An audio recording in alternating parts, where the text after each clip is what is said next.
conspiracy classics. Tim, my man, welcome to the higher side. Why, thank you very much, Greg. It's a pleasure to be with you today. Yeah, man. As I mentioned, you've written or been a part of too many great books to name, and I've heard you talk about even more during radio appearances. And to me, you and the guys you write with, the crew you run with, represent kind of the old school researchers that really introduced me to a lot of these conspiracy staples and stories on Coast to Coast in those early years and in your writing. But I am really psyched to have you here. And to kick this off, everyone here knows I really love the Hollow Earth idea and the possibility of inner Earth civilizations. Of course, you wrote Admiral Byrd's Secret Journey Beyond the Poles, which is a book of yours I've spent probably the most time with, but it is about so much more than just the Admiral Byrd story. Of course, that is a good one, but there's actually a huge corpus of material and stories and mythologies from around the world related to inner worlds, and this Hollow Earth idea doesn't just rely on Operation High Jump, does it? No, definitely not. And that's what I was commissioned to write the Admiral Byrd book. I really felt it would have been remiss not to also go into the whole Hollow Earth mythology, because the idea that there is another world beneath our feet has been with us in myths and legends probably from the very beginning. You know, if you look at practically any society and civilization's creation myths, they have people either coming from the stars or coming from underneath the earth, from caves or holes or something along those lines. So when it comes to the Hollow Earth mythologies, they play an important factor within our, really, how we developed as humans. It plays an important role just as much as the idea that, you know, we were brought here by aliens from other planets. Mm-hmm. And yeah, and when you dig into it, you know, a lot of bright minds have considered that the Earth could be hollow. In your book, you mentioned 17th century astronomer and mathematician Sir Edmund Halley, who calculated the orbit of Halley's Comet. Mm-hmm. Also, German scientist Athanasius Kircher would be another one. Is there anything else we could say about bright minds who found this possibility worth exploring or had this belief? Well, you know, you have to understand also that in the times of, say, like Halley, when he was working on his concept, and his concept was that the Earth was almost like Russian nesting dolls. It had spheres within spheres within spheres. Mm-hmm. These were the early days of geology and trying to understand, you know, how the Earth was made up. Here in modern times, we have, you know, supposedly, you know, I mean, I'll have to take their word for it, a better understanding on how the Earth is made up. Just the fact that they're able now to use earthquakes to determine what certain layers of the planet are made up of, you know, it's absolutely fascinating. So when you look back at some of these early conceptions of the Earth and the possibility that it could be hollow, you know, like I said, you know, before, you have to take into mind that we didn't have a really great understanding of just, you know, how planets were formed and how our planet is made up. But I need to point out also, Greg, that, I mean, you know, by no means do we have a perfect understanding of what's underneath our feet. I mean, you know, we've got a kind of a general idea, but we've never been able to go much further than, say, gosh, I think maybe, you know, 3 to 5 miles, I think, is the deepest that we have managed to dig down. So there's still a lot of unknown factors when it comes to understanding, you know, what's inside our planet. Mm-hmm. Good points. And also, it's fair to say that what's known isn't necessarily what's given out to the masses either. Oh, well, that's true.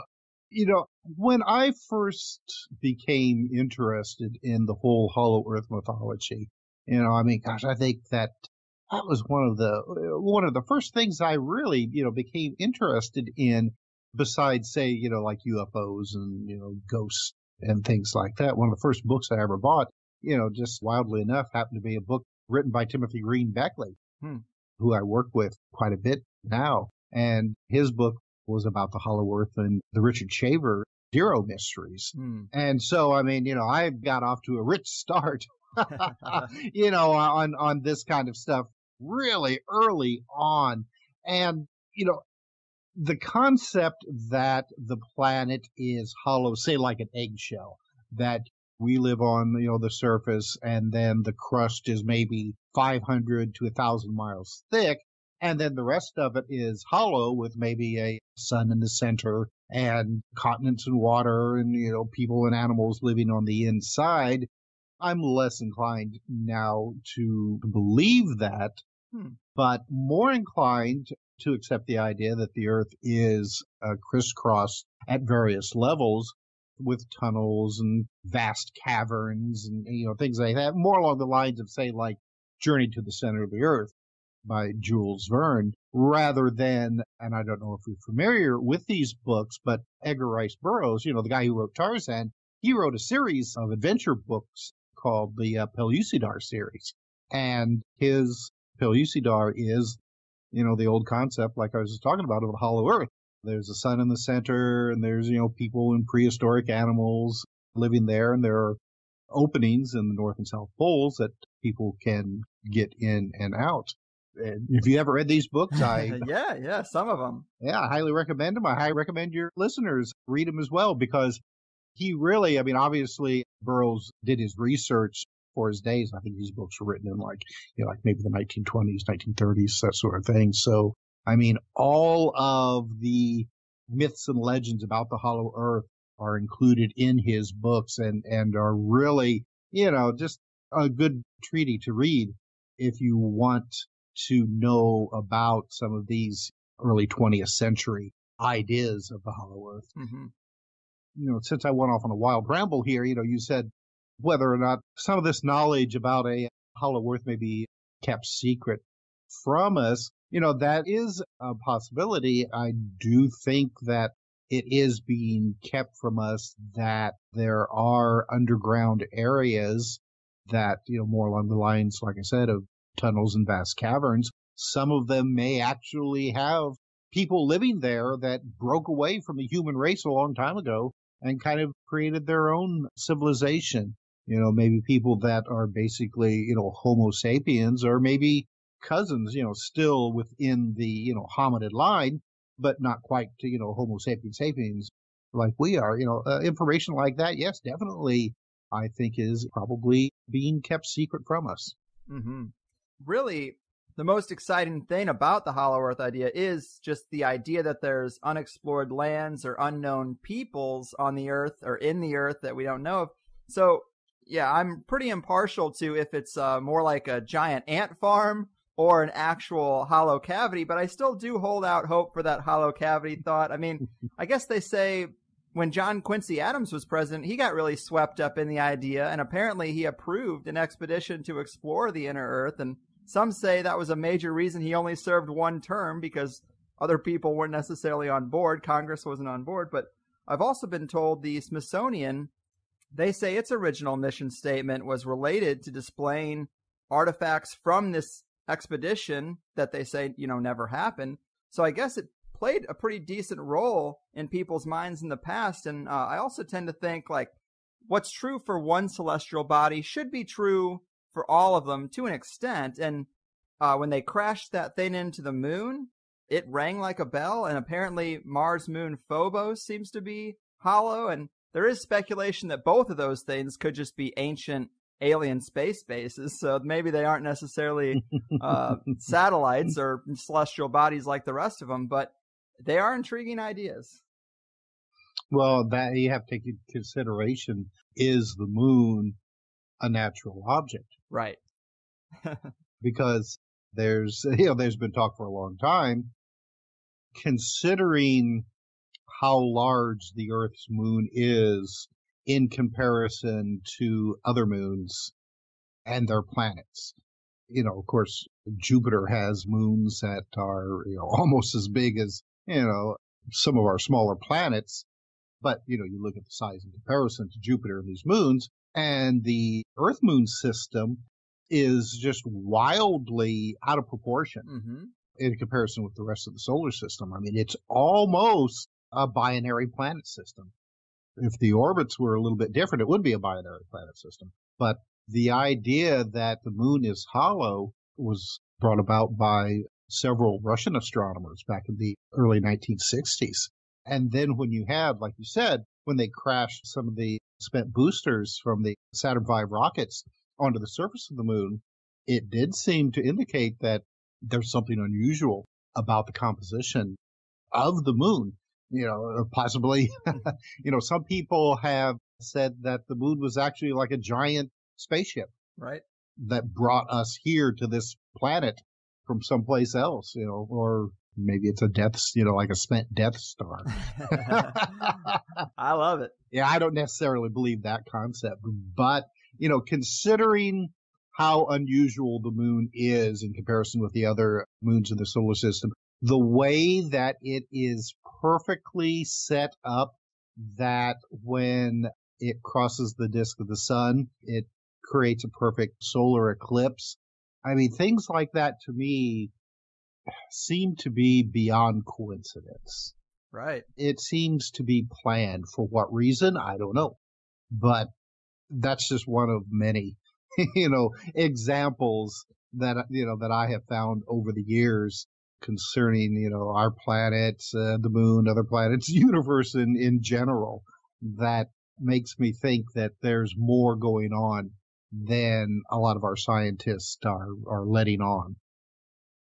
Possibly, they don't realize it themselves, because most scientists nowadays are materialist, and anything that seems to counteract that idea, they're naturally going to shut down and not listen to it.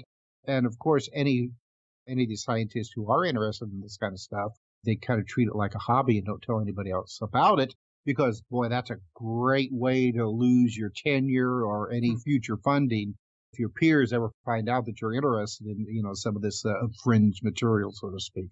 Yes. Cheers to that. And it is tough to know exactly what elements to put stock into, but it does seem a lot of the time like we are just living on one of the gears of the great cosmic grandfather clock. And you also mentioned in the book Marshall B. Gardner. He's a scientist who spent 2 decades studying the aurora borealis, and he said he was convinced that it came from light from inside the Earth.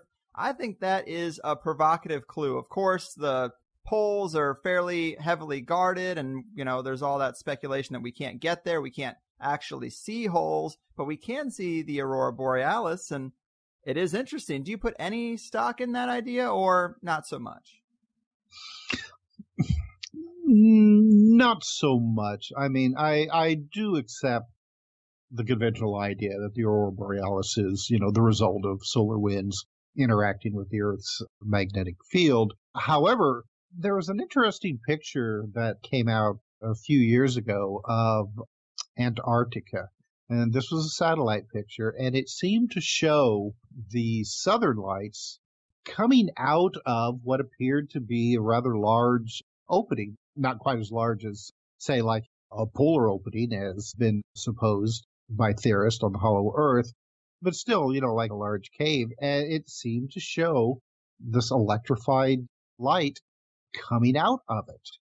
So whether or not it's a situation where you're seeing, say, like an inner sun being reflected off of the polar ice, something like that is probably a little simplistic, I think. However, considering the way that the planet is wrapped with all kinds of electrical fields of radiation, and things like that, if you do have openings of some kind that lead into the interior of the planet, more than likely you're going to find that these lines of force will also, move in and out of these openings. And of course, when you have these highly magnetic and electrified fields of force surrounding the planet, any interaction with the sun and other cosmic forces is going to create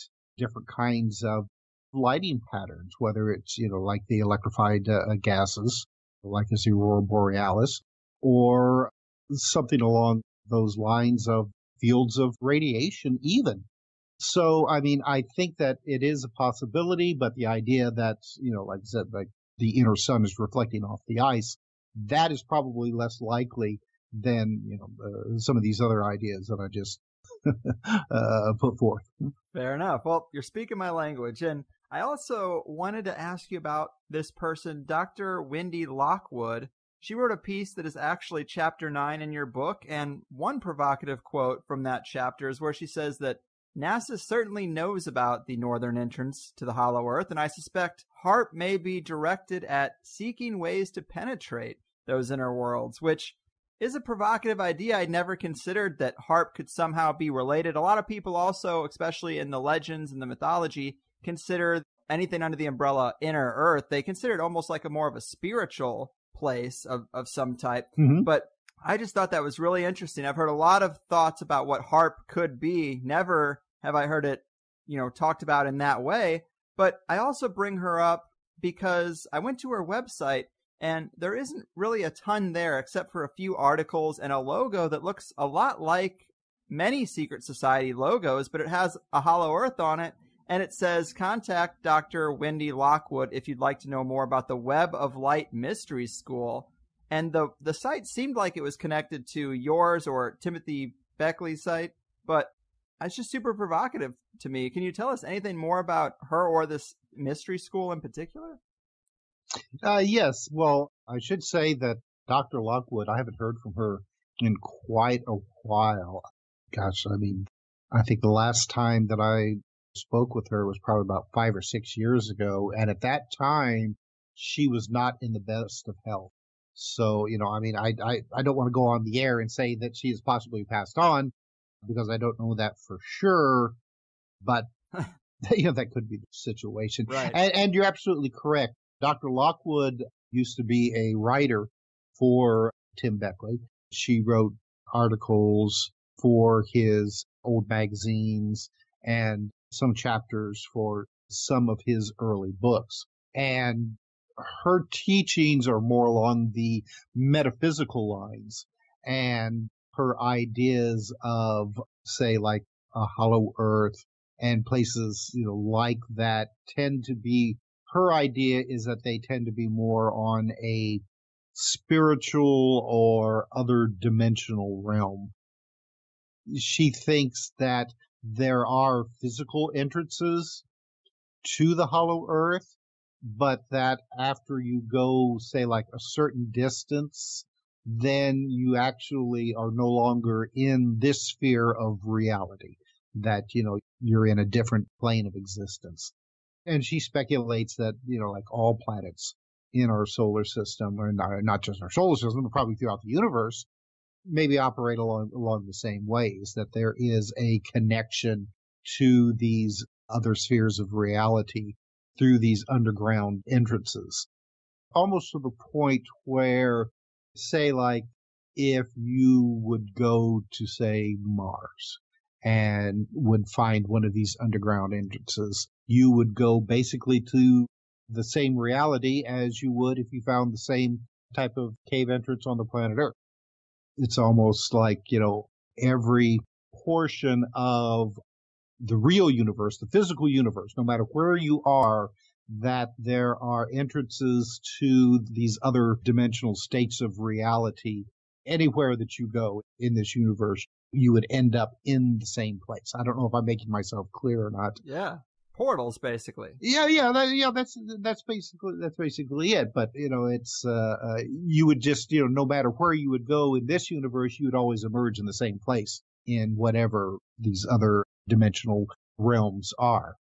So I mean, it's an interesting theory, and it's another aspect of this that is interesting, in my opinion, is that, and I don't know if you're familiar with this writer, but there was a guy by the name of T. Lobsang Rampa, who wrote a number of books about Tibet and Tibetan mysticism, especially back in the 1950s. And, he continued to write into the 1960s as well. But he claimed that he lived as a Buddhist monk. I mean, he was born in Tibet and was brought into... like a secret society? Well, no, it's not. I mean, it's, like part of Tibetan Nepalese Buddhist tradition, but it goes a lot deeper into the mystical aspects of this Eastern philosophy. And one of the things that he wrote about was that he was taken into a cavern system in the Himalayas and was taken into basically, the Hollow Earth or some of these huge tunnel and cavern systems to the underground civilization of Agartha, which is, like supposedly where like the great masters of the world reside. I mean, these are the immortal masters of the planet that, basically they know all and see all and that sort of thing. The interesting part of this was that at one point he came to a portal of light and was asked to step into it. And when he did, he found that he was on another planet or another reality. It's difficult to discern just exactly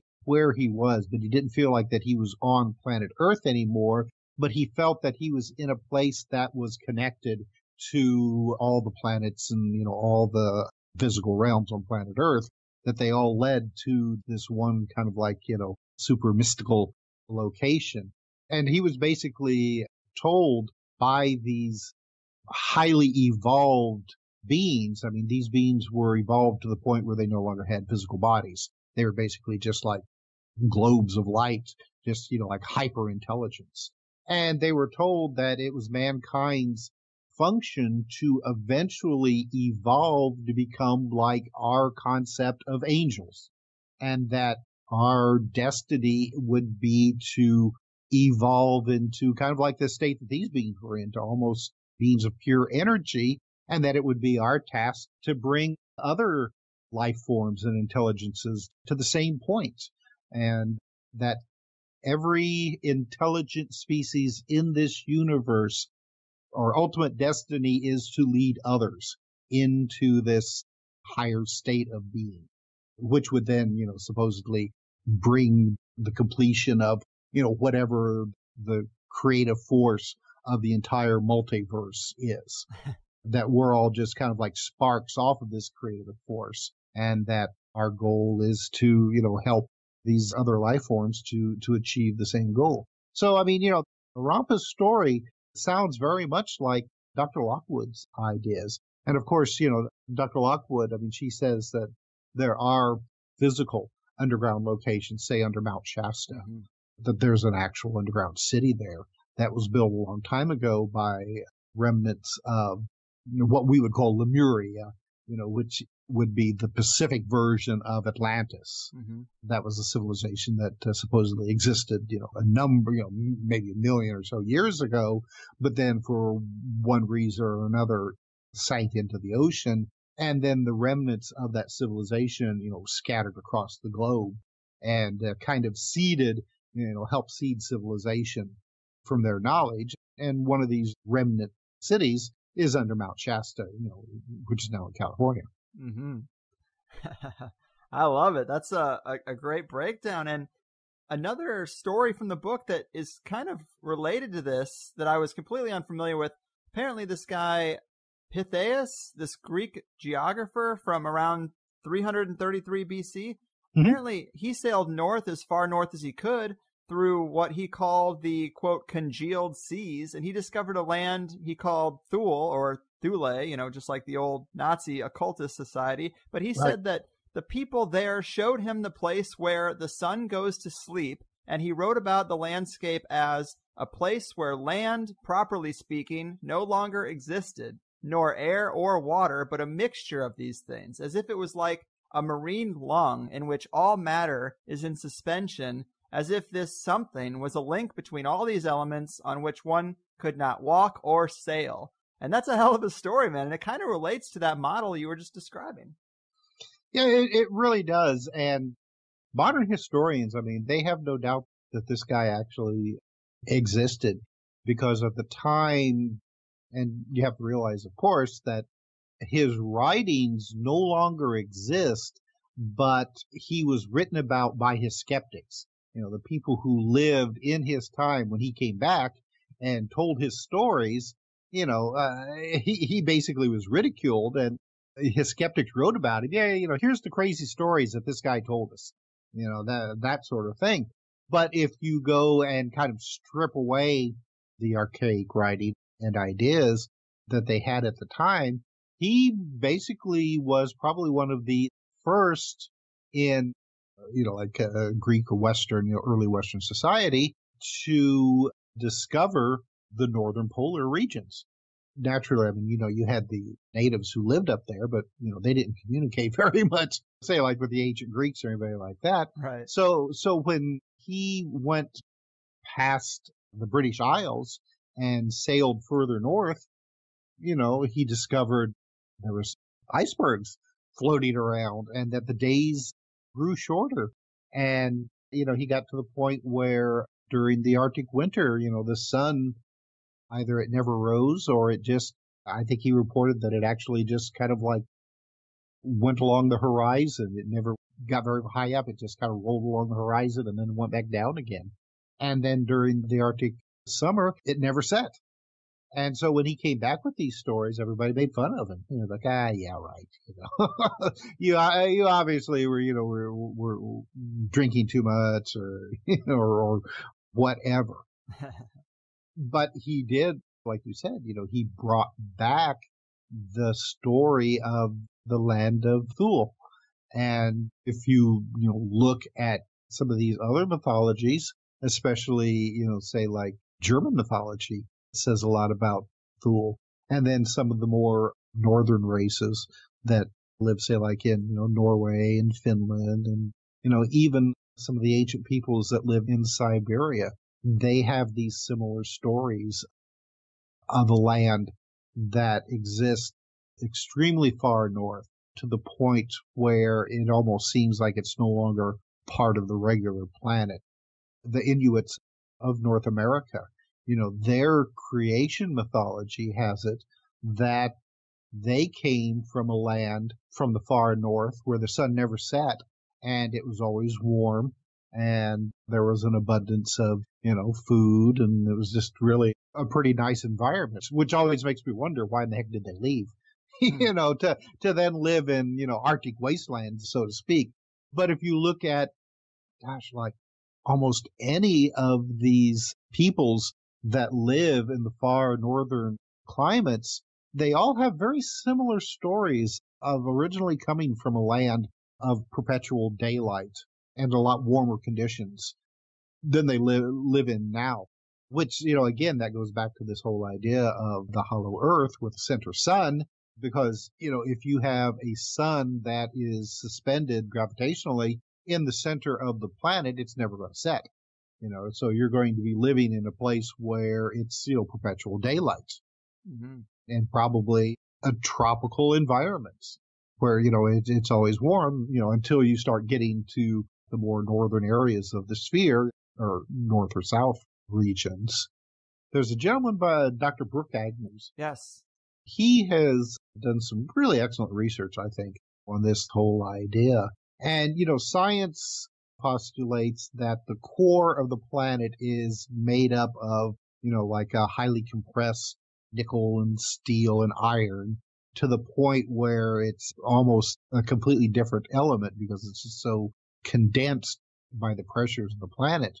And Dr. Agnew, he suggests that the interior of the planet could be hollow and that this nickel iron core of the planet the scientists love to talk about could actually be this internal sun, and that there is a pretty good sized cavity at the center of the planet, but that, our seismic readings that we use to deduce what the interior of the planet is made of is partially in error because I guess, as he puts it, some of these seismic readings, the evidence that they come out with seem the same type of material that they postulate is in the, like the center of the planet could also be statistically shown to be an open area rather than a crustal formation before you get to the iron core. So he says that the evidence shows that it could be, one way or the other. And of course, naturally, he likes to think that it shows that there's a hollow cavity down there. Oh, yeah. Brooks is great. He was a previous guest, one of my favorites to talk about Hollow Earth. But sorry, go ahead. No. Yeah, he's a great guy. He's done some really good research along these lines. And so I was just going to add that, naturally, I've never been down there. So, I can't say for sure one way or the other. That's true. I just offer the theories and my own, ideas based on these theories. And I always leave it up to the, readers or listeners to make up their own minds of the matter. Maybe one of these days, if we are able to get down there, we'll be able to prove it one way or the other.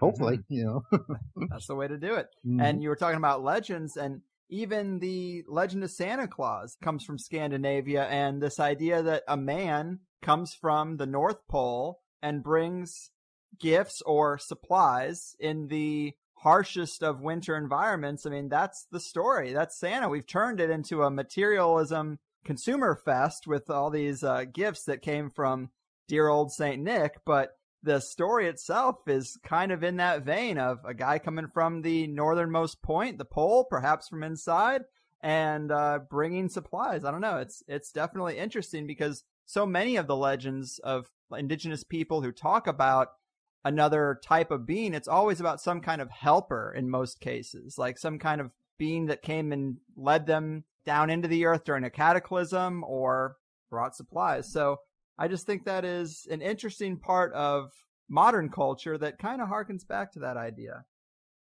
Well, yeah, and you could take that a step further because the old stories of Saint Nicholas, he had his companion Krampus that came with him, and Krampus was always described as being almost like a demonic type of entity, and that's one of the other factors of the whole hollow inner earth stories.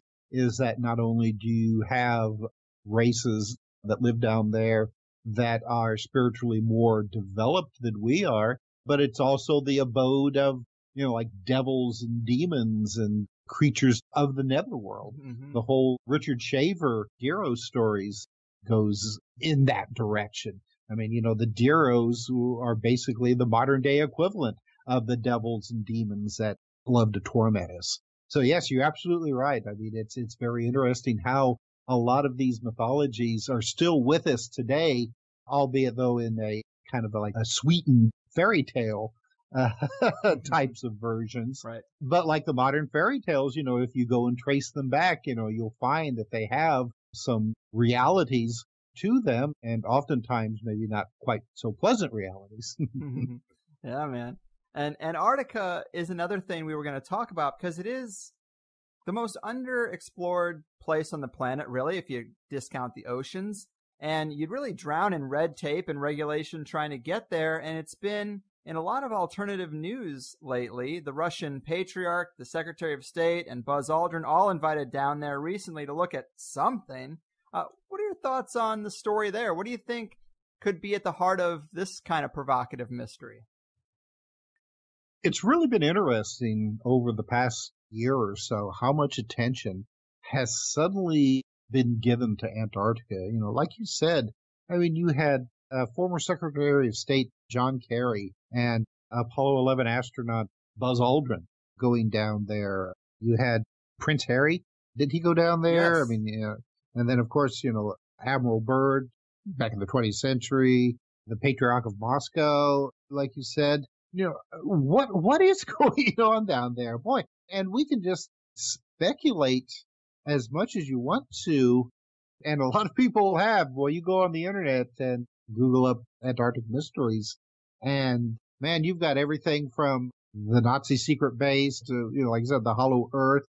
I was on a show a couple of months ago, and the host of that show, he had a really interesting idea, and we talked about it quite a bit, and it was his idea that the Russians have been drilling into that lake, Lake Vostok, that has been covered in ice for, millions of years and basically sealed up whatever had been around in our environment at the time that it was finally covered over with ice. And it was his speculation that possibly that they discovered in that lake a life form that, for all intents and purposes, would be extraterrestrial. And what I mean by life form, I mean, more along the lines of, say, like bacteria or virus, or, not, not like an ancient astronaut still swimming around under there in a spacesuit, but something more along the lines of an ancient ancestor of ours. But this ancient ancestor, didn't originate on planet Earth. This, whatever this life form was, we are its descendants. Like it was a remnant of panspermia or something. Exactly. Around the time that this lake was covered over and that Antarctica found its way to where it was, because you have to realize that at one time, Antarctica was not located at the South Pole. I'm not quite sure where it was. I mean, it was definitely closer to the equator at one time. So it had more of a tropical environment. And, at some time in our ancient past, there was some kind of event. Nobody really knows for sure what happened, where basically, almost all life forms on this planet were killed. And that included the majority of undersea life forms as well.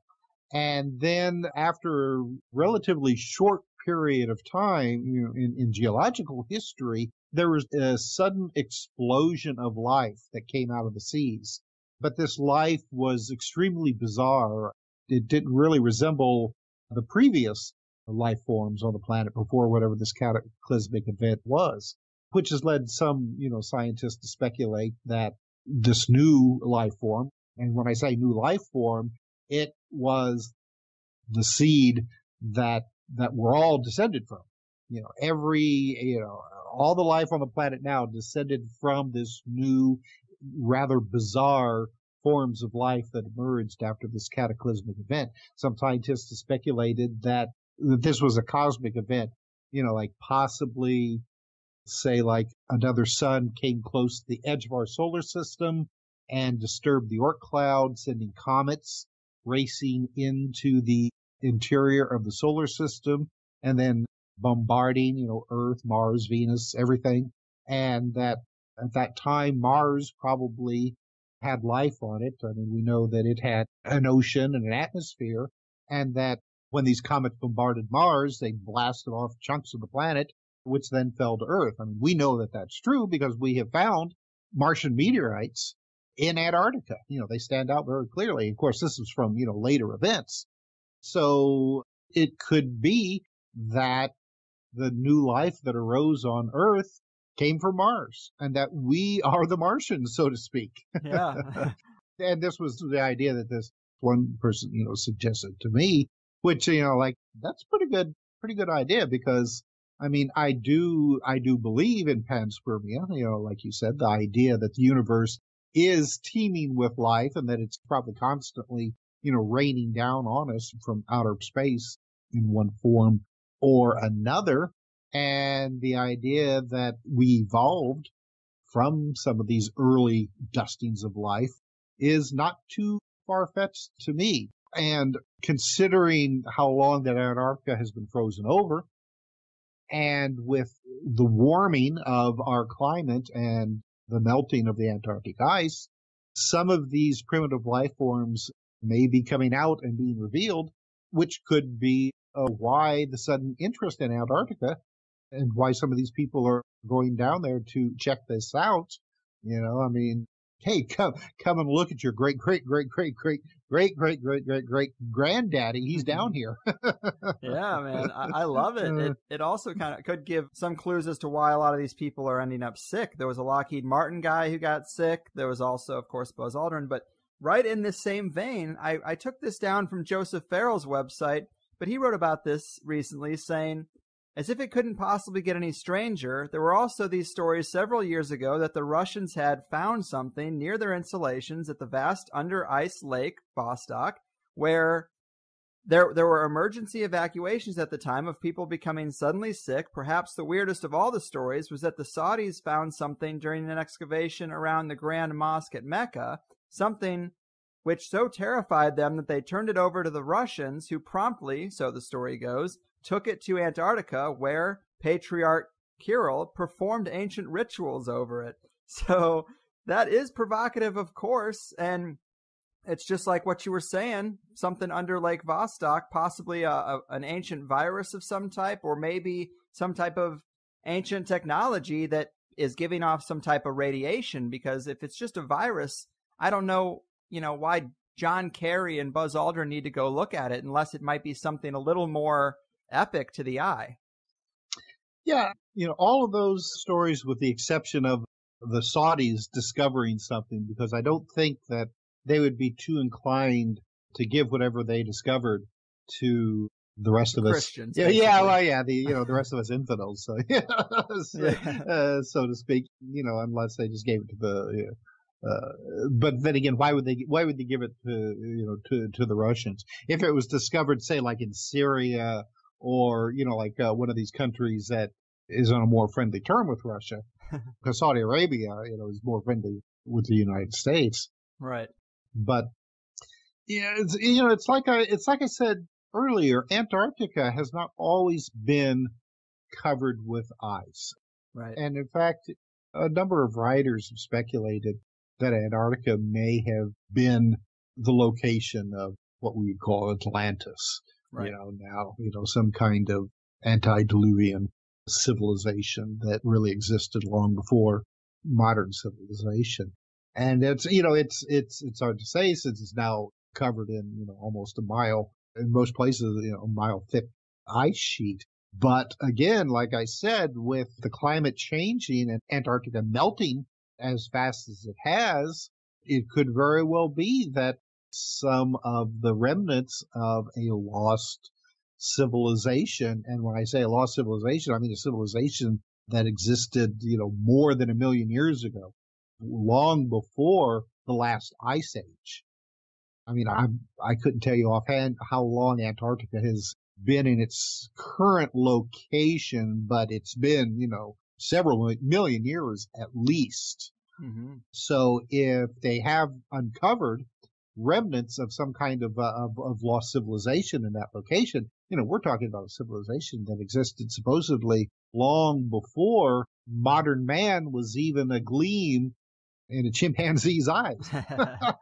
Right. And if you go into the ancient aliens idea, I mean, people in that camp believe that something intelligent made us. So clearly there's some kind of intelligence perhaps in the background way before us.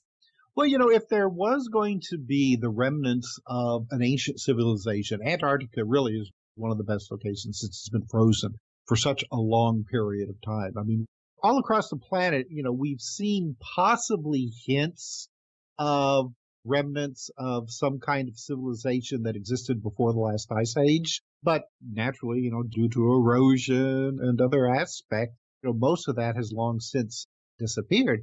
However, Antarctica, being basically, frozen in stasis for so long a time, I mean, this really would be an excellent location to find remnants, if they actually existed, of a previous, possibly higher technological civilization that lived on this planet before we did. I mean, I am a firm believer that we are not the only technologically advanced civilization that has existed on this planet.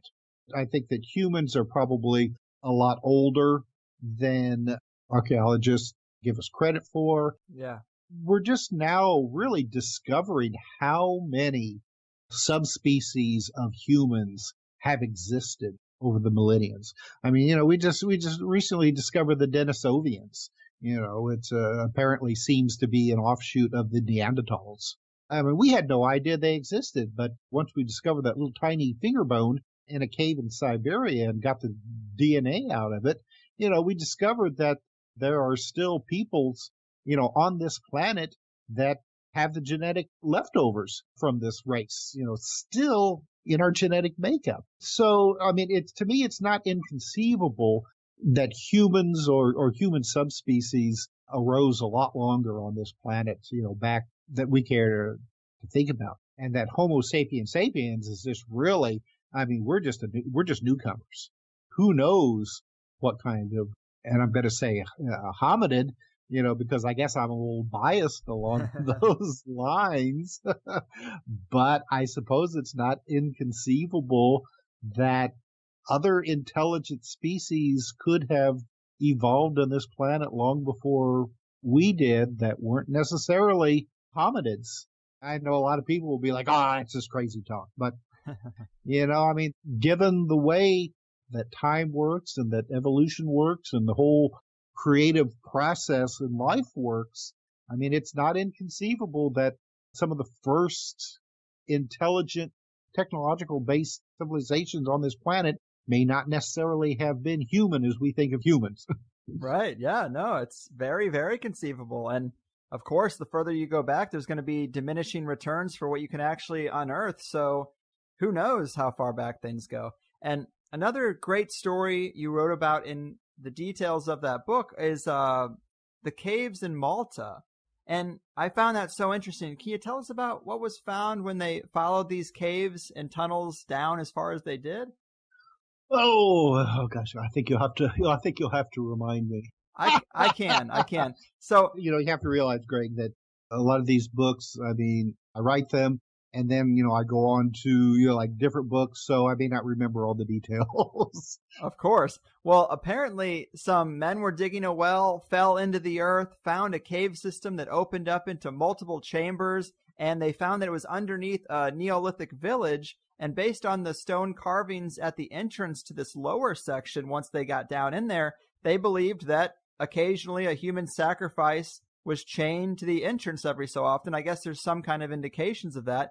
But then down even deeper, they cleared out 30,000 skeletons from a passageway and found old cave art murals behind them. And deeper still, you find what was called the oracle, a hole in the wall that when you would speak into it, it carried your voice throughout all of these caves. And the theory was that someone was using this amplification to maybe scare the villagers into offering sacrifices, or maybe tell them when they needed to bring one, otherwise they were going to have trouble. But if you go even further down from there, there was another room that had a stone altar in the center and beds carved into the walls. And in these little bed sections were little enclaves where people's heads would go or their feet would go.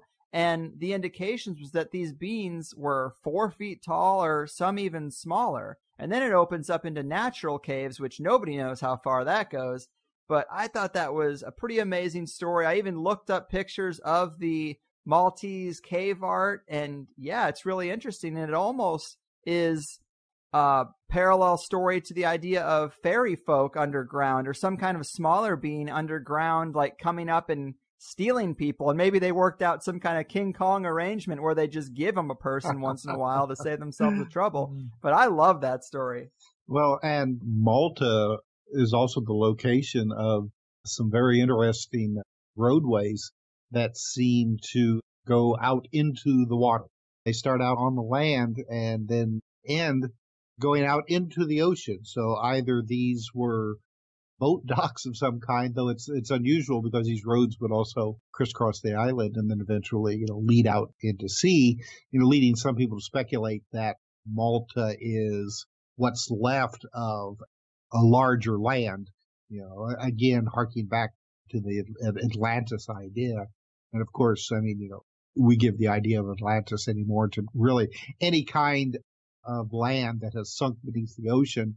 But if you look, I mean, you'll see that all across the globe, there's indications of this, that what now may be nothing more than just a little island, poking out from the ocean, at one time used to be something that was, landmass that was a lot larger. But the whole Malta cavern situation is something that you'll also see in other locations around the globe. I mean, there are almost exactly the same types of situations where you'll have layer upon layer of caverns, with the oldest ones being the deepest. And some of these deepest caverns seem to show some kind of human or whatever type of activity, possibly even, before the last ice age, which, again, according to modern science, before that, I mean, humans were really nothing more than just brutes running around knocking each other in the head with rocks. no way having the sophistication to carve out these sophisticated cavern systems that we're finding, not only in Malta, but in other locations. And, you pointed out the idea that these caverns were acoustically perfect to the point where at a secret location, you could talk quietly and it would echo throughout the entire system, almost like a prehistoric PA system. There's other locations, there is a location in New England. I think it's in the American Stonehenge, where they have found some of these underground structures that if you go to a certain location and speak quietly, your voice can be heard throughout this limited area. Again, where it seems to be that, you had somebody like maybe a priest system that would guide the population, for one reason or the other by pretending to be, spirits or gods or what have you. And that seems to be the situation that was going on in Malta. Some have speculated that you have these ancient locations, say like Malta or Egypt or even this fairly recently discovered location in Turkey, where they've discovered these really sophisticated megalithic structures and carvings that go really to the very, it seems to be the very beginning of mankind and even a little bit past from what we thought we knew, where there seems to have been maybe an outside influence going on from, and again, you have the ancient astronaut theorists who say that extraterrestrials from other planets came here and taught our early ancestors, the ways of civilization by either pretending to be gods or just, doing, what they would, and we just interpreted them as gods. Or it could be where you have remnants of an even earlier technological civilization that for one reason or another was destroyed or died or what have you, and that you had like these small groups of survivors that were scattered across the globe and then kind of restarted civilization from these locations. And Egypt, Malta, places in, like in China, South America, places like that seem to be like seeds. That's really a good way to describe it. They're like seed points where civilization restarted and then spread across the globe. So, I suppose it's a matter of interpretation whether or not, if you believe in ancient astronauts or ancient aliens, whether or not these seed points were brought about by visitors from other planets or if we're talking about remnants of a past civilization, kind of laying the groundwork for a new civilization. I'm not discounting the idea of ancient aliens or ancient astronauts. I think that is a good possibility, but possibly that was something that happened a lot further back than some of these more, and I say modern, and when I mean modern, I mean, just right after the Ice Age, the last Ice Age. But, I do think that we have been visited, in the past and probably still are by ancient aliens. I just think that some of these places like Malta that you were referring to could actually be starting points or restarting points of survivors of a past, but now, destroyed technological civilization. Hell yeah, man. I'm right there with you. And man, Tim, I could do this all day, but that pretty much does bring us to the finish line. The world is full of weirdness, and you are doing your damnedest to tell the people about it. I love it. Let them know where they can get more Tim Swartz in their life. Definitely. Well, if you want to read any of my books, all you have to do is just go to Amazon, type in Tim R. Swartz, Swartz, and every book I think that I've ever been involved with will show up. My website is conspiracyjournal.com. At that location, you can subscribe to my free email newsletter. It comes out once a week. It's an aggregate of all the weird stories that I've run across or have been sent to me by many stringers throughout the world. You can